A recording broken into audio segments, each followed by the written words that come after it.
Hello student, I am M K Tyagi और हम आ गए हैं रे ऑप्टिक्स के एक और शानदार टॉपिक को लेकर जिसका नाम है रिफ्रैक्टिव इंडेक्स। पिछली वीडियो में हमने पढ़ा रिफ्रैक्शन और उसमें आया है कि स्नेल लॉ जो था sine i upon sine r is equal to 1 and 2 where i is angle of incidence and r angle of refraction. Okay, and what is 1 and 2? 1 and 2 is refractive index of second medium with respect to first. तो आज हम proper refractive index की ही बात करने वाले हैं। Okay, तो आज हम डील करते हैं अपने टॉपिक को रिफ्रैक्टिव इंडेक्स को। तो रिफ्रैक्टिव इंडेक्स हमें दो बातों के बारे में इंफॉर्मेशन देता है, बताता है। पहली बात जिस मीडियम का रिफ्रैक्टिव इंडेक्स जितना ज़्यादा होगा उसमें स्पीड ऑफ लाइट उतनी ही कम होगी। एग्जाम्पल के लिए रिफ्रैक्टिव इंडेक्स ग्लास का है 1.5 और वाटर का है 1.33, तो रिफ्रैक्टिव इंडेक्स ग्लास का ज़्यादा हुआ, इसीलिए ग्लास की कंपेयर में स्पीड ऑफ लाइट वाटर में ज़्यादा होगी। डन, एक बात तो ये हो गई। सेकंड, रिफ्रैक्टिव इंडेक्स हमें दूसरी जानकारी ये देता है कि जिस मटेरियल का रिफ्रैक्टिव इंडेक्स जितना ज़्यादा होगा उसमें बेंडिंग ऑफ लाइट उतनी ही ज़्यादा होगी, लाइट अपने पाथ से उतनी ही ज़्यादा डाइवर्ट होगी। एग्जाम्पल के लिए मान लीजिए ये एयर है, ये पहले केस में मान लो वाटर है, ओके, और लाइट ऐसे आकर ऐसे रिफ्रैक्ट हो गई। डन। अब मान लीजिए ये अभी भी एयर है और इसको मैं रख देता हूँ यहाँ ग्लास। तो तुम जानते हो चूंकि ग्लास का रिफ्रैक्टिव इंडेक्स ज़्यादा होगा तो यहाँ रिफ्रैक्शन भी ज़्यादा होगा और ये लाइट यहाँ ना जाकर और ज़्यादा बैंड हो जाएगी, इस साइड में आ जाएगी। तो रिफ्रैक्टिव इंडेक्स जिस मटेरियल का जितना ज़्यादा होगा उसमें स्पीड ऑफ लाइट उतनी ही कम होगी। एंड सेकेंड पॉइंट इज़ वहाँ पर बेंडिंग ऑफ लाइट ज़्यादा होगी, लाइट अपने ओवन पाथ से ज़्यादा डाइवर्ट होगी। ठीक है। अब डेफिनेशन अगर हमें देनी हो तो डेफिनेशन क्या दे सकते हैं? जैसे ये दो मीडियम हो गए हमारे पास, ठीक है। इस मीडियम में मान लीजिए स्पीड ऑफ लाइट v1 है, ओके। इस मीडियम में स्पीड ऑफ लाइट v2 है मान लीजिए। तो v1 upon v2 is refractive index, लेकिन किसका? v1 upon v2। देखो दोनों मीडियम में जो स्पीड ऑफ लाइट है इसका रेशियो रिफ्रैक्टिव इंडेक्स है, किसका? सेकेंड मीडियम का, ठीक है। और v2 अपॉन v1 अगर मैं इस मीडियम में जो स्पीड ऑफ लाइट है उसको डिवाइड कर देता हूँ v1 से, तो वो रिफ्रैक्टिव इंडेक्स कितना हो जाए, किसका हो जाएगा? पहले मीडियम का, ओके। तो डेफिनेशन देखते हैं। The ratio of speed of light in first medium light v1 to speed of light in second medium v2 is called refractive index.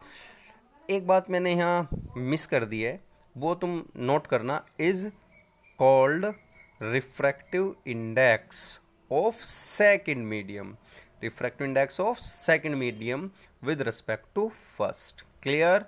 And it is denoted by n or mu. Okay, तो इसको n या mu से represent हम कर सकते हैं। तो 1 and 2 means refractive index of second medium. तो अगर आप सेकंड मीडियम का रिफ्रैक्टिव इंडेक्स ले रहे हो तो speed of light first medium ऊपर होगी, और अगर refractive index of first medium ले रहे हो आप with respect to second medium, then speed of light in second medium ऊपर और speed of light in first medium नीचे। आई होप बात तुम्हारे ये क्लियर हो गई होगी। ओके, ये तुम जानते ही हो v1 की यूनिट मीटर पर सेकंड, v2 यूनिट मीटर पर सेकंड, तो 1 and 2 की यूनिट क्या हो जाएगी? यूनिट लेस, और यूनिट लेस है तो डायमेंशन लेस भी ये होगी ही।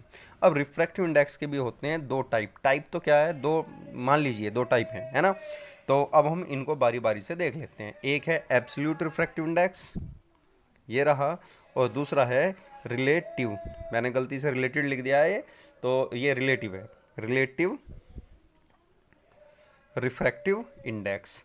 अब इनको डेफिनेशन वगैरह पर आने से पहले मैं इनके बारे में तुम्हें मोटी सी बात बता देता हूँ। रिफ्रैक्शन के केस में हमारे पास हमेशा दो मीडियम होंगे, वो दो मीडियम कुछ भी हो सकते हैं डिफरेंट टाइप के, ओके। अगर इन दोनों मीडियम में से कोई सा भी एक मीडियम वैक्यूम है तो जो बचा हुआ दूसरा मीडियम है उसके रिफ्रैक्टिव इंडेक्स को हम एब्सोल्यूट रिफ्रैक्टिव इंडेक्स बोलेंगे। और अगर दोनों मीडियम में कोई सा भी मीडियम वैक्यूम या एयर नहीं है तो एक मीडियम का रिफ्रैक्टिव इंडेक्स दूसरे मीडियम के रिस्पेक्ट में रिलेटिव रिफ्रैक्टिव इंडेक्स होगा। आई होप बात क्लियर हो गई होगी। Refraction, I repeat again, refraction के केस में दो मीडियम होंगे। ओके, अब अगर दोनों मीडियम में एक मीडियम वैक्यूम है तो बचा हुआ जो दूसरा मीडियम है उसके रिफ्रैक्टिव इंडेक्स को हम एब्सोल्यूट रिफ्रैक्टिव इंडेक्स बोलते हैं। और अगर दोनों मीडियम में कोई भी मीडियम एयर या वैक्यूम नहीं है तो एक मीडियम का रिफ्रैक्टिव इंडेक्स दूसरे के रिस्पेक्ट में एब्सोल्यूट रिफ्रैक्टिव इंडेक्स हो जाएगा। तो अब जरा डेफिनेशन भी देख लेते हैं। Refractive index of any medium with respect to vacuum, vacuum के रेस्पेक्ट में किसी भी मटेरियल का जो रिफ्रैक्टिव इंडेक्स है उसी को बोल लेंगे हम एब्सोल्यूट रिफ्रैक्टिव इंडेक्स। जैसे ANW का मतलब है refractive index of water with respect to air. और एब्सोल्यूट रिफ्रैक्टिव इंडेक्स को ऐसे ना लिखकर सीधा तुम NW भी लिख सकते हो। तो इसको हम बोल सकते हैं refractive index of water with respect to air, और नॉर्मली इसको रिफ्रैक्टिव इंडेक्स ऑफ वाटर भी बोल सकते हैं, जिसकी वैल्यू होती है 4/3। Similarly refractive index of glass is 3/2। Refractive index of diamond is 2.417। Okay, और सिलिकॉन कार्बाइड जो है ये इसका रिफ्रैक्टिव इंडेक्स सबसे ज़्यादा होता है जो है 2.65। ओके, तो ये तो हो गई बात एब्सोल्यूट रिफ्रैक्टिव इंडेक्स की। अब रिलेटिव रिफ्रैक्टिव इंडेक्स क्या है, ये भी बड़ी सिंपल सी बात है, जैसे मैं तुम्हें पहले बता ही चुका हूँ। तो डेफिनेशन देख लेते हैं। Refractive index of any medium with respect to other medium. अब वो अदर मीडियम कुछ भी हो सकता है, तो एक अदर मीडियम कुछ भी हो सकता है तो उसको हम refractive index relative refractive index बोल देते हैं। जैसे 1 and 2 है। 1 and 2 क्या है, 2 कोई मीडियम है, 1 कोई मीडियम है, लेकिन दोनों में कोई भी वैक्यूम नहीं है। तो 1 and 2 को हम क्या लिख देंगे, N2/N1, वेयर N1 क्या है, absolute refractive index of medium second, और N1 क्या है, absolute refractive index of medium first. जरा इस फॉर्मूले को दोबारा ध्यान देना। 1 and 2 क्या है, 1 and 2 है relative refractive index of second medium with respect to first, यानी कि ये एक टाइप का रिलेटिव रिफ्रैक्टिव इंडेक्स है। और N2 N1 क्या है, ये एब्सोल्यूट रिफ्रैक्टिव इंडेक्स हैं और एब्सोल्यूट एयर के रिस्पेक्ट में होते हैं। तो मैं इसको क्या कह सकता हूँ, मैं इसको कह सकता हूँ relative refractive index in the terms of absolute refractive index.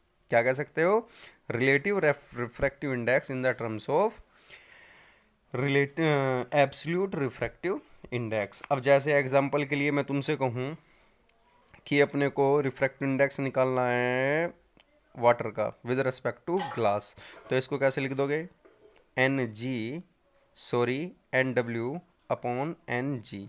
NW की वैल्यू 4/3, ये 3/2 इज इक्वल टू क्या हो गया, 8/9।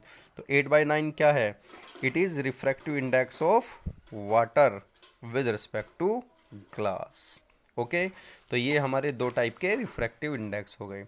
अब रिफ्रैक्टिव इंडेक्स के बारे में और भी बहुत सारी जानकारी हैं जो हम नेक्स्ट वीडियो में देखते हैं क्या है वो।